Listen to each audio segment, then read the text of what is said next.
So the first track, still, we learn to stop and become aware of ourselves, our body and our mind, and start to gain control.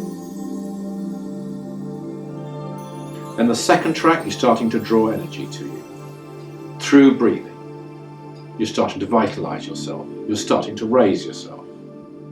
Then the third track, light, you're bringing in your visualization to empower that energy that's coming to you, because it can empower it hundreds of times if your visualization is good.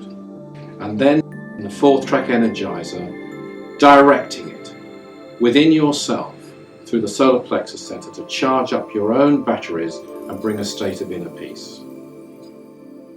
And then you move from there in the fifth track, flame, to the balancing, essential balancing energy of the violet flame from the Mother Earth. You need the white light and the violet flame to prepare yourself. So you do that.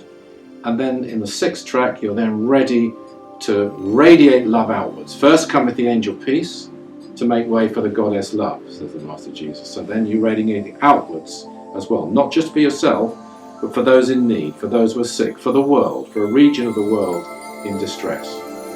And then you sort of hone that down, as it were, in the next track, prayer, through a universal prayer.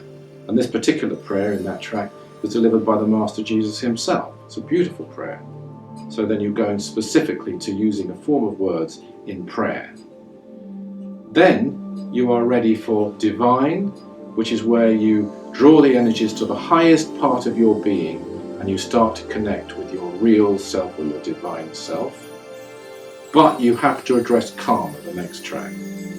And the various points are there, as it were, to clear away any debris, anything that isn't right, to bring correction if it's needed, and understanding if it's needed, before you have the final release, which used to be called nirvana. It's not actually a final release, but it's the ultimate state, cosmic state. And when we're ready, and I haven't done this myself, but when we are, it will be cosmic consciousness.